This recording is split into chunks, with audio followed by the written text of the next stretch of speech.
Há bastante tempo se fala sobre o lado sombrio e assustador da indústria cinematográfica de Hollywood. Várias teorias da conspiração circulam na internet, com rumores de que celebridades como atores, produtores, cantores e diretores fariam parte de sociedades secretas envolvidas em atos terríveis em busca de fama, sucesso, poder e a tão desejada juventude eterna. Alguns acreditam que essas teorias não passam de invenções para difamar celebridades e prejudicar suas carreiras. Outros, no entanto, acreditam firmemente que muitos desses indivíduos famosos estão conectados a algum tipo de entidade maligna ou força espiritual oculta. Mas o que acontece quando essas alegações surgem do próprio coração de Hollywood, com insiders compartilhando experiências perturbadoras envolvendo colegas famosos? Essas histórias variam de envolvimento com tráfico e exploração sexual de menores ao abuso psicológico, e até mesmo a associação com cultos satânicos. No vídeo de hoje, vou apresentar um depoimento impactante do ator e diretor Mel Gibson, que, além de protagonizar vários filmes de sucesso, tornou-se internacionalmente conhecido por dirigir o filme A Paixão de Cristo, que até hoje é o filme de maior sucesso a retratar o sacrifício e a morte de Jesus Cristo.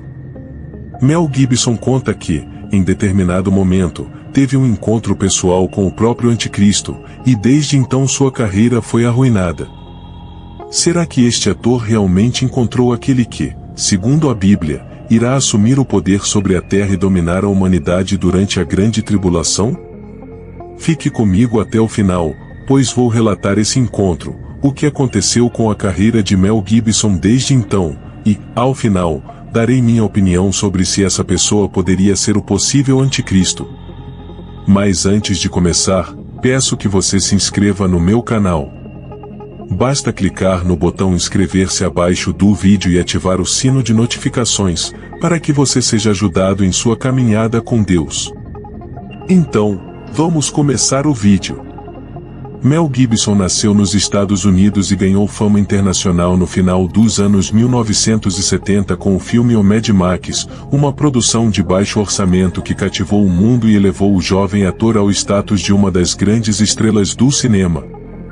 A partir desse momento, ele se tornou um dos talentos mais requisitados por produtores e diretores de filmes americanos, atuando ao lado de atores e atrizes muito famosos da época. Em 1987, Mel Gibson estrelou mais um grande sucesso, inclusive aqui no Brasil. Quem não se lembra de O Máquina Mortífera, certo? O sucesso de Mel Gibson continuou crescendo. Ele participou de dezenas de filmes de sucesso, emprestou sua voz para filmes de animação, como O Pocahontas ou da Disney, entre muitas outras obras aclamadas. Mas o auge de Mel Gibson ainda estava por vir.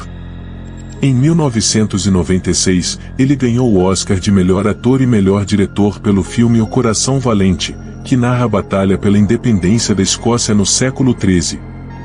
William Wallace, personagem interpretado por Gibson, se envolve na luta pela liberdade de seu país após sua esposa ser brutalmente assassinada pelo exército inglês. Hollywood e o mundo esperavam que, a partir de então, Mel Gibson se tornasse um dos maiores nomes da história do cinema, ao lado de figuras como Steven Spielberg.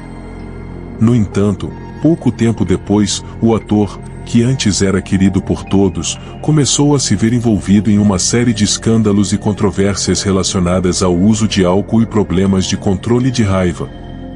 Curiosamente, apesar de todas as notícias publicadas pelos canais de fofoca e revistas, Mel Gibson continuava a parecer calmo e carismático em entrevistas e aparições públicas, sem nunca ofender ou agredir ninguém. Mesmo assim, os escândalos continuaram surgindo. Ele foi preso por dirigir embriagado, acusado de fazer comentários preconceituosos contra pessoas negras e supostamente ameaçou sua ex-esposa. Infelizmente, essa sequência de acusações negativas fez com que o público rejeitasse Mel Gibson, levando-o a ser afastado de grandes produções cinematográficas. O estranho é que outras estrelas de Hollywood, na mesma época, foram acusadas de coisas ainda piores, e nada aconteceu. Enquanto isso, Mel Gibson desaparecia da cena de Hollywood. Ele chegou a assumir alguns papéis menos relevantes em filmes durante aquele período, mas a mídia dificilmente promovia essas produções, e os cinemas ficavam quase vazios. Para o público, a imagem que restou de Mel Gibson foi a de um bêbado, desequilibrado e violento, que agredia mulheres e insultava pessoas de outras raças. E por isso, ele não merecia uma segunda chance, nem o direito de ter seu lado da história ouvido. Você pode estar se perguntando agora, demais, irmão, por que Mel Gibson passou por tudo isso, indo do céu ao inferno em tão pouco tempo? O que o fez perder o controle de sua vida, aparentemente sem motivo? Em 1998, ele deu uma entrevista a um canal de televisão americano que enfureceu a imprensa e a indústria cinematográfica contra ele. O tema da entrevista foi o cotidiano das estrelas de Hollywood, seus contatos, amizades e as pessoas com quem interagiam e jantavam. Nessa ocasião, Mel Gibson relatou uma experiência estranha que teve durante uma reunião com o ator Christopher Walken, conhecido por filmes como A Lenda do Cavaleiro Sem Cabeça, Clique-o e Prenda-me se for capaz. Esse encontro entre os dois atores ocorreu em um hotel em Nova York e, segundo Mel Gibson, foi tão assustador que ele realmente sentiu que estava diante de um demônio. Vamos assistir ao momento em que ele começa a falar sobre esse encontro. Perceba quando Mel Gibson menciona o neon vermelho com o número 666 no topo de um prédio, justamente quando ele estava fazendo a entrevista com Christopher Walken naquele hotel em Nova York. Outro ponto que chama a atenção é que Walken sorriu ao ver a reação de Mel Gibson ao número, sabendo que o ator era cristão e sempre fazia questão de falar sobre sua fé. Talvez Christopher Walken estivesse zombando de Mel Gibson e de suas crenças. Isso ficou tão evidente que o assistente de Mel Gibson se sentiu mal naquele ambiente e teve que sair, pois não suportava a opressão espiritual que estava vivenciando durante aquela reunião. Após esse encontro, Mel Gibson e Christopher Walken nunca mais se encontraram, muito menos trabalharam juntos em qualquer projeto. A partir daí, tudo começou a dar errado na vida de Mel Gibson por um longo tempo, como você pode ver.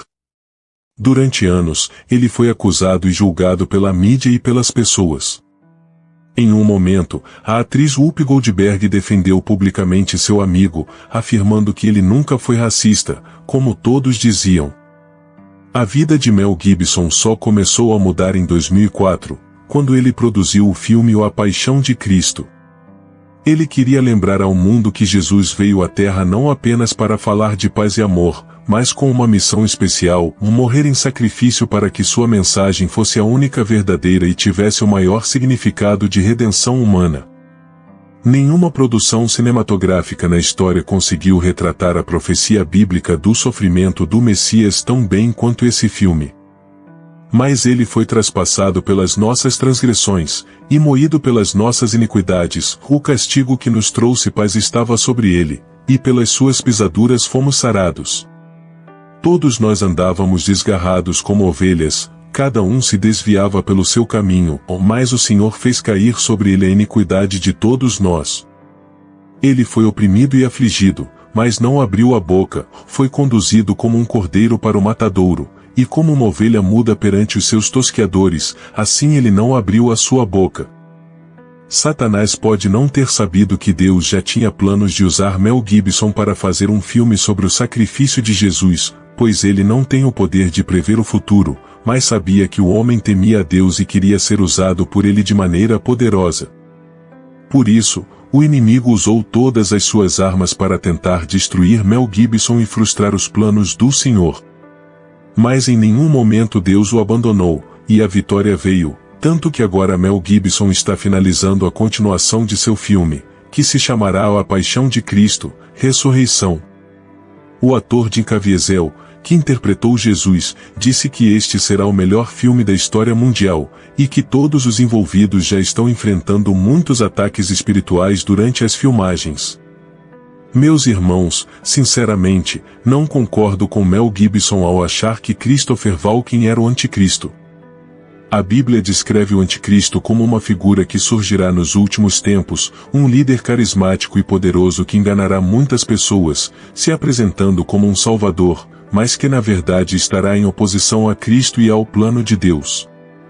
O anticristo será um mestre da enganação, usando seu poder e influência para estabelecer um reino mundial, exigindo adoração e perseguindo aqueles que não se submetem a ele. Em termos de quem exatamente é o anticristo, a Bíblia não nomeia uma pessoa específica. Em vez disso, ela oferece características que podem ser associadas a essa figura, como visto em passagens como 2 Tessalonicenses capítulo 2 versículos 3-4, onde o apóstolo Paulo fala sobre o homem da iniquidade, o que se exalta acima de tudo o que é considerado divino, e em 1 João capítulo 2 versículo 18, onde o apóstolo João menciona que muitos anticristos já surgiram, referindo-se a pessoas que negam que Jesus é o Cristo. Portanto, o anticristo, de acordo com a interpretação bíblica, é mais uma figura simbólica de grande poder e maldade nos últimos tempos, ao invés de uma pessoa específica que podemos identificar hoje. Muitos estudiosos e teólogos acreditam que essa figura ainda surgirá no futuro, enquanto outros veem o anticristo como um símbolo do espírito de oposição a Cristo que já opera no mundo. E você o que acha? Deixe nos comentários a sua opinião, ela é muito importante para nós. Que a paz e bênçãos de Deus estejam com vocês.